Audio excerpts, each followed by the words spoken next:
बिस्मिल्लाहिर्रहमानिर्रहीम। अभी हम एक्सरसाइज स्टार्ट करेंगे 1.5 क्लास 9 की, क्योंकि बहुत इजी एक्सरसाइज है। इसका जो क्वेश्चन नंबर 1 है वो कुछ इस तरह से है कि फाइंड द डिटर्मिनेंट, यानी हमें डिटर्मिनेंट फाइंड करना है। हमें मैट्रिक्स दिया गया होगा तो उस मैट्रिक्स का हमने डिटर्मिनेंट फाइंड करना है। तो डिटर्मिनेंट कैसे फाइंड करते हैं, उसका तरीका ये होता है कि फर्स्ट करें कि जनरली हमारे पास एक मैट्रिक्स है A B C and D. ये मैट्रिक्स है हमारे पास। इसका डिटर्मिनेंट फाइंड करने के लिए इसको हम कोई नाम लिख लेते हैं इसका कि ए मैट्रिक्स है ये।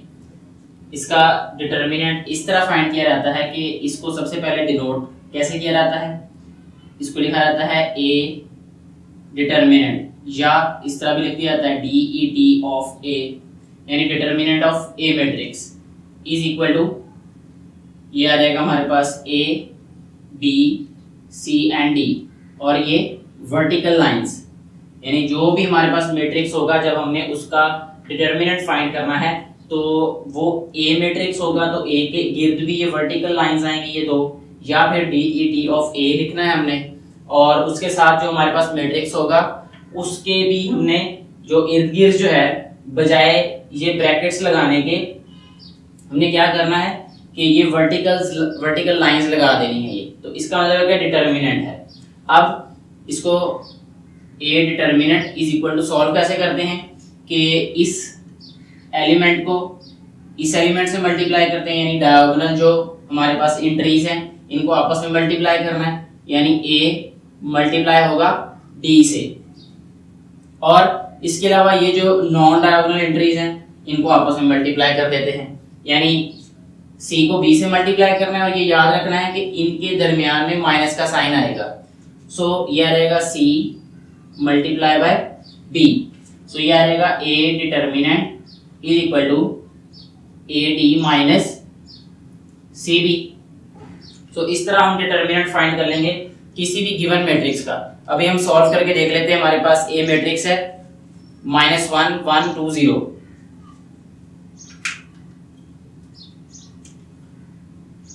ए मैट्रिक्स है -1 1 2 0। तो इसका हमने डिटर्मिनेंट फाइंड करना है। बहुत इजी है ये कि सबसे पहले हमने डिटर्मिनेंट का साइन राइट करना है। इसी तरह -1 1 2 0, इसके गिर्द भी हमने डिटर्मिनेंट का साइन राइट कर देना है। अब क्या करना है नेक्स्ट टर्म में, ये आ जाएगा A determinant is equal to, ये डायगोनल एंट्रीज को मल्टीप्लाई करें, यानी -1 मल्टीप्लाई 0 दरमियान में माइनस का साइन, और नॉन डायगोनल एंट्रीज यानी 2 एंड मल्टीप्लाई 1। सो ये आ जाएगा A determinant is equal to, ये आ जाएगा 0 -2, A determinant is equal to -2। So यहाँ से जब हमने ए का डिटर्मिनेंट फाइंड किया तो ये -2 आ गया इसका आंसर। अभी इसके अलावा एक और क्वेश्चन सॉल्व करते हैं। 3 2 1 4, 3 2 1 4, ये बहुत इजी है। ये डी का हमने डिटर्मिनेंट फाइंड करना है, तो सबसे पहले हम इसको राइट करेंगे डिटर्मिनेंट फॉर्म में। ये D determinant is equal to 3 2 1 and 4, ये डिटर्मिनेंट का साइन आ जाएगा ये। नेक्स्ट स्टेप में हमने क्या करना है, इनको मल्टीप्लाई करना है। 3 को मल्टीप्लाई करेंगे हम 4 से, और दरमियान में माइनस का साइन, और नॉन डायगोनल एंट्रीज को भी मल्टीप्लाई करेंगे आपस में, यानी ये 3 4 से मल्टीप्लाई हुआ, ये 1 2 से मल्टीप्लाई होगा। तो ये आ जाएगा हमारे पास D determinant is equal to 3 4 12 -2। So D determinant is equal to 12 में से 2 माइनस करें तो ये आ जाता है हमारे पास 10। इस तरह ये क्वेश्चन सॉल्व हो जाएगा ये। नेक्स्ट हमारे पास जो क्वेश्चन नंबर 2 है उसमें ये पूछा गया है कि which of the following matrices are singular और नॉन सिंगुलर, यानी हमें जो है ये बताना है कि जो मैट्रिक्स हमें दिया गया है उसमें से कौन सा सिंगुलर है और कौन सा नॉन सिंगुलर। तो ये बताया तभी जा सकता है जब हमें पता होगा कि सिंगुलर मैट्रिक्स क्या होता है और नॉन सिंगुलर क्या होता है। बहुत इजी है ये कि सिंगुलर मैट्रिक्स जो है वो ऐसा मैट्रिक्स होता है कि जिसमें उस मैट्रिक्स का डिटर्मिनेंट जो है वो 0 के इक्वल आ जाए। जैसे ए मैट्रिक्स जो है वो सिंगुलर तब होगा जब उसका डिटर्मिनेंट 0 के इक्वल होगा, और नॉन सिंगुलर तब होगा जब ए का डिटर्मिनेंट जो है वो इक्वल नहीं होगा 0 के।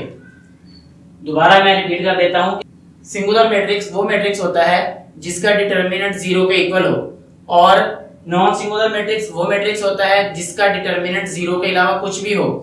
अभी हम क्वेश्चन सॉल्व करके देख लेते हैं। तो क्वेश्चन है हमारे पास a इज इक्वल टू 3624,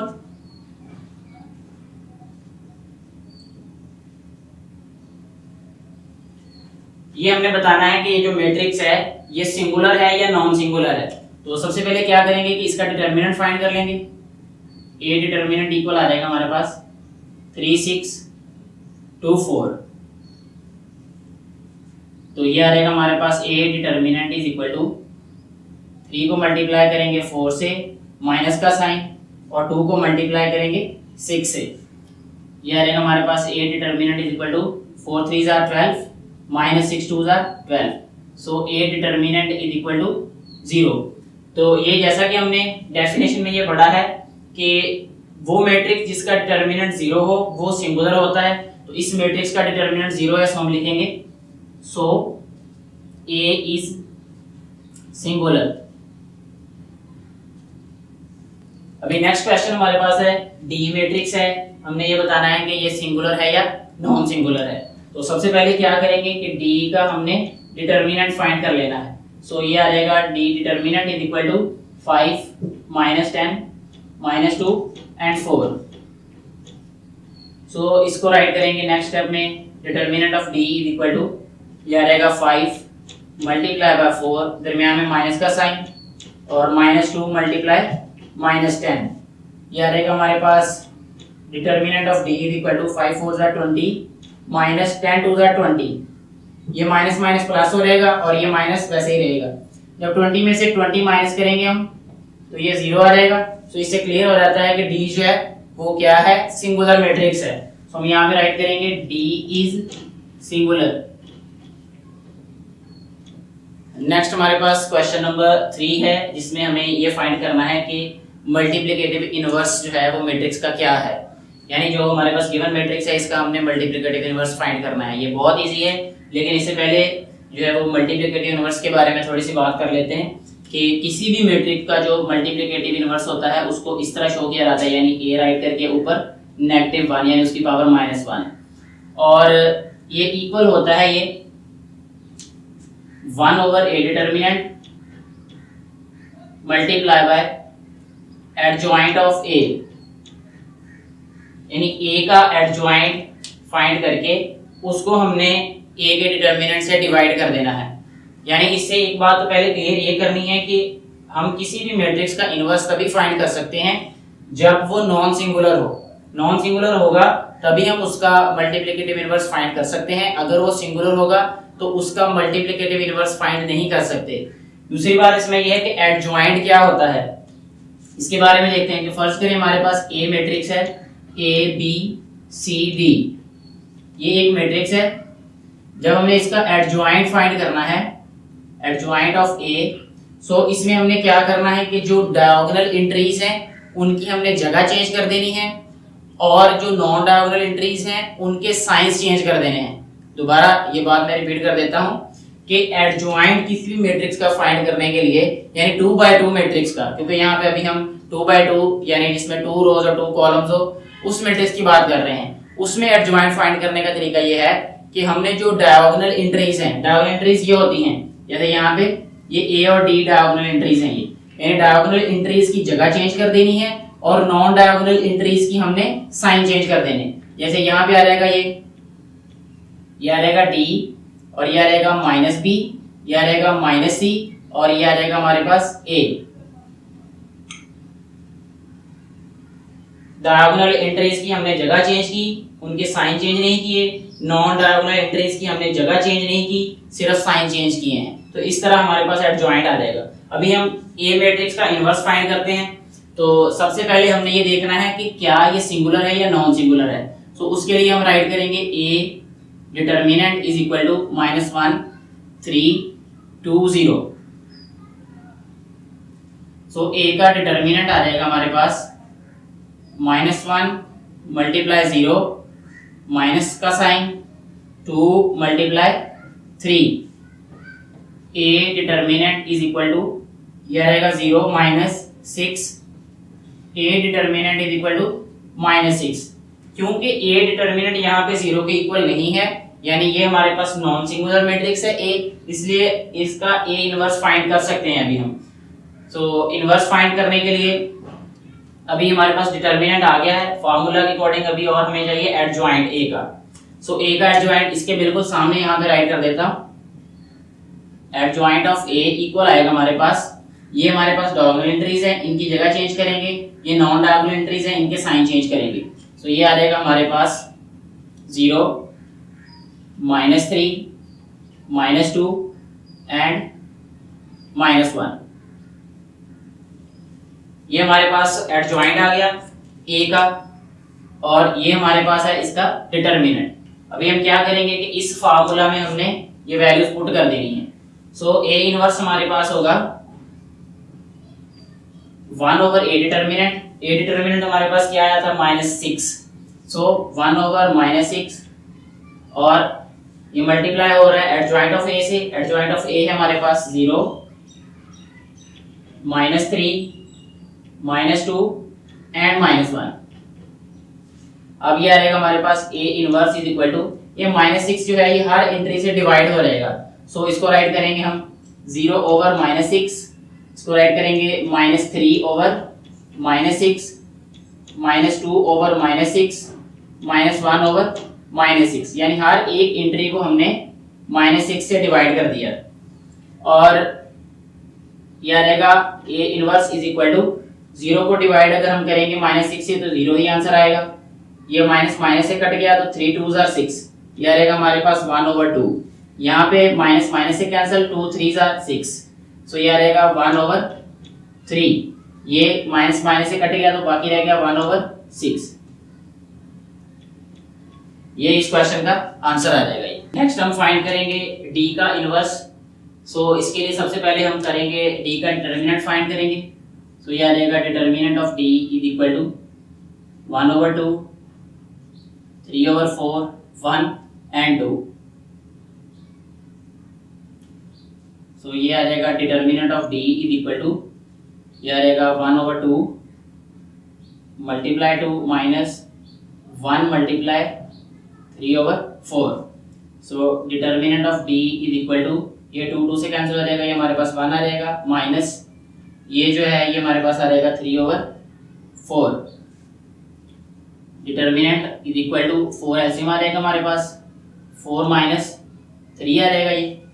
सो इसको राइट करेंगे determinant of D is equal to 1/4। So D का डिटर्मिनेंट आ गया हमारे पास 1/4। ये नॉन सिंगुलर है, नॉन सिंगुलर होने की वजह से अब इसका हम इनवर्स फाइंड कर सकते हैं। इसके लिए अभी हमें एडजॉइंट भी चाहिए, तो यहाँ राइट करेंगे एडजॉइंट ऑफ डी। डी का एडजॉइंट क्या आएगा, यहाँ पे राइट करेंगे हम 2, यह रहेगा -3/4 और यह रहेगा हमारे पास -1 और यह आएगा 1/2। ये हमारे पास आ गया डी का एडजॉइंट। अभी हमने फार्मूला में ये वैल्यूज पुट करनी है। फार्मूला क्या होगा, D inverse is equal to 1 determinant of D multiply by adjoint of D. So D inverse जो है ये इक्वल आ जाएगा, यह रहेगा 1/d मीन 1/4 है ये। सो इसको राइट करेंगे 1/4 और एडजॉइंट ऑफ डी क्या है हमारे पास, ये है 2 माइनस 3/4 माइनस 1/2। अभी ये है हमारे पास 1/1/4। इसको इस तरह लिख ले तो आसान हो जाएगा सिंप्लीफाई करना। 1 डिवाइड बाय 1/4। जब हम 1 को मल्टीप्लाई करेंगे तो यह आ जाएगा 4/1। सो ये इसका आंसर आ जाएगा 4। सो इसको हम क्या राइट कर देंगे अब 4 यानी 1/1/4 को D inverse is equal to 4 और मल्टीप्लाई बाय 2 माइनस 3/4 माइनस 1/2। अभी 4 जो ये मल्टीप्लाई हो रहा है तो सारी इंट्रीज इसको मल्टीप्लाई कर देंगे। D inverse is equal to 4 2s are 8 हो जाएगा। जब 4 -3 ओवर 4 से मल्टीप्लाई होगा तो 4 4 से कैंसिल हो जाएगा, -3 रह जाएगा हमारे पास। इसी तरह 4 -1 से मल्टीप्लाई होके -4, ये 4 1 ओवर 2 से मल्टीप्लाई होके 2 आ जाएगा, क्योंकि जब हम 4 को 1 ओवर 2 से मल्टीप्लाई करेंगे तो 4 2 से कैंसिल हो जाएगा, तो 2 ही आंसर आ जाएगा। डी इनवर्स का आंसर हमारे पास ये आ जाएगा।